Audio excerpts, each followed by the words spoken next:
Hello friends, ये नरेश लखानी और आज मैं डिस्कस करूंगा कॉमा का यूज करना। कॉमा बहुत ही इंपॉर्टेंट है। एक शब्द को दूसरे शब्द से या एक सेंटेंस को दूसरे शब्द से उसका रिलेशनशिप बताता है। और अगर कॉमा आप हटा देंगे तो कई बार बड़ी कंफ्यूजन हो जाती है। कई बार कंप्लीटली अंडरस्टैंड करना टॉपिक को मुश्किल हो जाता है या किसी पर्टिकुलर लाइन को पढ़ना या समझना बहुत ही मुश्किल हो जाता है। और ये मैं कोई एग्जैजरेशन नहीं कर रहा, अतिशयोक्ति नहीं कर रहा, ये बड़ी कॉमन सी चीज है। ठीक है, तो कॉमा सबको मालूम है कॉमा कैसा होता है। ये कॉमा आपको दिख रहा है यहाँ पर भी आपको कॉमा दिख रहा है। तो इसके जो डिफरेंट यूजेस हैं वो मैं आपको आज समझाऊंगा। तो सबसे पहले कह रहा है जो दो मेन क्लॉजेज हैं, use comma before these joining words when you are constructing a compound sentence. Compound sentence क्या होते हैं? कंपाउंड सेंटेंस जो हैं होते हैं जिसमें दो सेंटेंस अपने आप में कंप्लीट होते हैं लेकिन आपस में कहीं ना कहीं उनका कोई ना कोई रिलेशनशिप होता है। तो रिलेशनशिप हो सकता है जैसे फॉर एग्जांपल उसको आप एंड से जोड़ सकते हैं, फॉर से जोड़ सकते हैं, नॉर से जोड़ सकते हैं, बट से जोड़ सकते हैं, और से जोड़ सकते हैं, येट या सो से जोड़ सकते हैं। तो जहां पर दो सेंटेंसेस कंपाउंड सेंटेंसेस है यानी कि अपने आप में कंप्लीट हैं और आप उनको, क्योंकि उनका आपस में दोनों सेंटेंसेस का रिलेशनशिप है, तो आप उनको जोड़ सकते हैं। और जोड़ सकते हैं इनकी, ये जो फैन बॉयज बोलते हैं इनको FANBOYS, इनकी सहायता से अगर आप जोड़ सकते हैं तो वहां पे आप कॉमा उससे पहले लगा दो जो वर्ड से आप जोड़ रहे हैं। तो आपको मैं एग्जांपल दूंगा, आपको देखना है I want to go but you want to stay. तो यहाँ दो बंदे हैं जो एक बंदा जो जाना चाहता है बट लेकिन दूसरा बंदा जो है वांट टू स्टे, वो रहना चाहता है। एक बंदा पार्टी करना चाहता है, दूसरा बंदा घर जाके भजन करना चाहता है, मम्मी की गोदी में सोना चाहता है। ठीक है, तो आपको समझ आ गया कि दोनों के अंदर एक कॉन्ट्राडिक्टरी सिचुएशन है। एक बंदा एक काम करना चाहता है, दूसरा बंदा उसका उल्टा काम करना चाहता है। तो मैं तो जाना चाहता हूँ घर मम्मी के पास, सोना चाहता हूँ मम्मी की गोदी में, बट दूसरा बंदा जो है पार्टी वार्टी करना चाहता है, शायद दारू वारू पीना चाहता है। अब ये सिचुएशन है यहाँ पे। अब दूसरा जो है सेंटेंस इसी रिलेशनशिप में है, he died before she was born so she never knew him। तो जो व्यक्ति था, चलो कोई भी हो सकता है, उसका रिलेशनशिप हो, उससे फादर हो, ग्रैंडफादर हो, so he died before she was born, उससे आने से पहले, पैदा होने से पहले वो मर चुका था, इसलिए so she never knew him. तो दोनों का रिलेशनशिप है, उसको आपने सो के सहायता से आपने जोड़ दिया। ठीक है, कोई मुश्किल आइटम नहीं है, ये चीज नहीं है। उसके बाद है put comma between items in A series. अगर आपके पास पांच चीजें हैं तो पांच चीजों को जैसे आप जोड़ते हैं, I have pen, pencil, notebook, eraser, sharpener, तो इसमें आप सबके आगे जो है कॉमा लगाएंगे। The sting of a bee, जो बी जो होती है उसका जो डंक, वॉस्प और hornet can cause severe reaction, कई लोगों को रिएक्शन होता है, वो डिस्क्राइब कर रहा है। तो इसमें अगर आप देखो एक सीरीज है, तीन चीजें लिखी हुई हैं, तीन चीजों में से किसी भी चीज का जो डंक है वो कह रहे हैं आपको सीवियर रिएक्शन, तीनों के बीच में आप कॉमा डालेंगे। कोई अमिताभ बच्चन की मूवी थी जिसमें वो कहता है मेरे पास गाड़ी है, बंगला है, कार है, सब कुछ है, तेरे पास क्या है? तो वो जो तीन चार चीजों में वो बोल रहा है कि मेरे पास क्या क्या है, उसके बीच में आप हर जो आइटम उसके पास है उसके बीच में आप कॉमा डाल देंगे। उसके बाद वो कह रहा है जी, कई बार क्या होता है कि सून, कई बार जो होते हैं वो सेंटेंसेस होते हैं जो बेसिकली कनेक्टिंग होते हैं, एक सबॉर्डिनेट होता है और एक जो है कंप्लीट करता है दूसरे को। तो उसकी सिचुएशन में भी आप दो सेंटेंसेस के बीच में आप उसको कॉमा डाल सकते हैं। फॉर एग्जाम्पल मैं कहता हूँ when I arrive you please be ready. तो यू प्लीज बी रेडी जो है उससे पहले, जो यू से पहले आपको कॉमा डालना पड़ेगा क्योंकि सेंटेंस अपने आप में पूरा नहीं हुआ। When I arrive is a subordinate sentence और यू प्लीज बी रेडी जो अपने आप में है, कंप्लीट है और कंप्लीट या मेन क्लॉज है। ठीक है, तो उसके बीच में आप बता देंगे। एक और एग्जांपल यहाँ पे सीरीज का ही है, soon the student will return, the halls will be buzzing.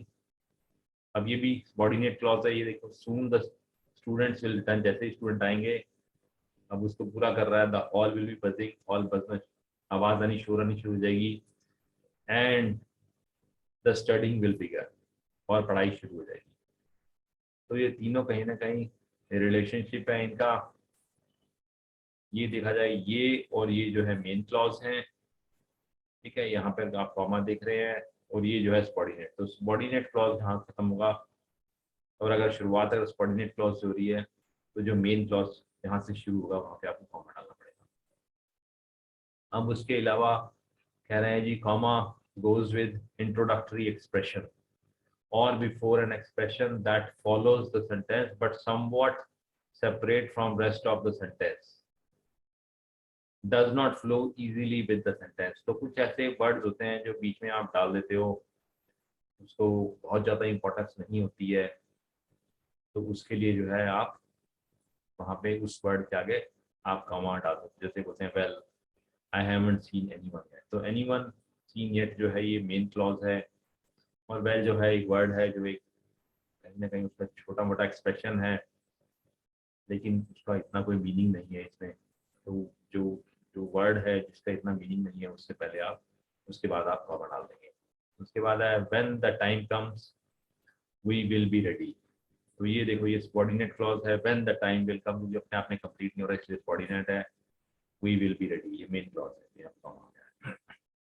It is tiring to go to school all day isn't it, तो अब ये जो है ये मेन क्लॉज है, it is tiring to go to school all day, और उससे आता है ये जो छोटा सा है ये एक एक्सप्रेशन है किसी बंदे का, तो इससे पहले आपको जो है ये मेन क्लॉज नहीं है, ये कहीं ना कहीं सिर्फ इमोशंस को ऐड कर रहा है, तो इसके बीच में आप कॉमा लगा देंगे।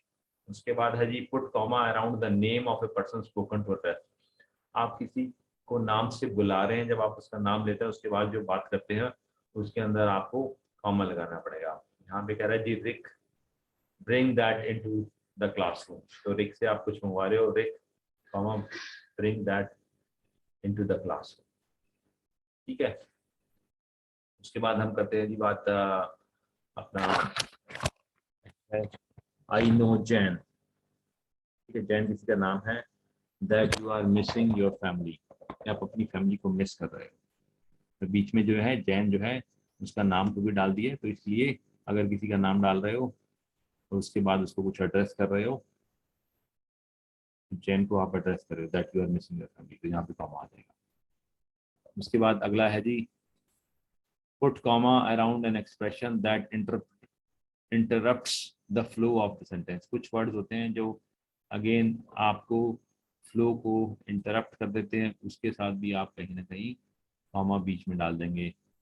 द फैक्ट देयरफॉर, इसलिए, do not support the argument, जो फैक्ट हैं वो आर्गुमेंट को सपोर्ट नहीं करते हैं, इस ये जो है ये नॉन एसेंशियल वर्ड आपने डाल दिए बीच में, जो कहीं ना कहीं इंटरप्ट कर रहा है पूरे जो लाइन की। अगर आप देखा जाए तो सेंटेंस एक्चुअली है the facts do not support the argument, तो देयरफॉर जो है आपने एक ऐसा नॉन एसेंशियल वर्ड डाला है, इसलिए उसके बीच में आप कॉमा डाल दोगे। I wish however that I could go south for the weekend, अगर आप पूरा सेंटेंस देखो तो I wish that I could go south for the weekend, but यहाँ पे हाउएवर डाल दिया। उसके बाद है जी आप अगर एडिशनल इंफॉर्मेशन डालते हैं किसी चीज के लिए, the student who passed with flying colours headed to La Cantina, ये कोई यूनिवर्सिटी का नाम है, या मैं कहता हूँ अजय अरोड़ा 40 उसकी एज बोल रहा हूँ, इज ए हैंडसम मैन, तो जो अजय अरोड़ा जी हैं उनकी मैंने कहीं ना कहीं एडिशनल इन्फॉर्मेशन आप डाल दी, कॉमा के साथ मैं डालूँ अजय अरोड़ा कॉमा 40, या Ajay Arora a tall man comma is my boss, तो एडिशनल इन्फॉर्मेशन क्या हो गई, वो टॉल है। तो अभी हम प्रैक्टिस कर लेते हैं, प्रैक्टिस में देखते हैं कहाँ पर लगेगा और कहाँ नहीं लगेगा। Although I liked what you wrote about caring for your pet rat, ये देखो यहाँ पर ये जो है ये सबॉर्डिनेट सेंटेंस है, यहाँ पर जो है कॉमा आ जाएगा इसके रैट के बाद, I have a suggestion you might want to consider. Ever since you asked my opinion about the soccer field battle, ये भी subordinate clause है, इसके बाद यहाँ पर comma आ जाएगा. I have been mulling the situation over trying to determine the logical sequence. I don't usually give unsolicited advice. यहाँ पर comma आ जाएगा. ये दोनों complete sentence हैं, main clause हैं. But this seems to me to be special case. तो but से पहले comma आ जाएगा. I would not ordinarily presume to tell you how to behave. यहाँ पर जो है comma आ जाएगा. But I am concerned.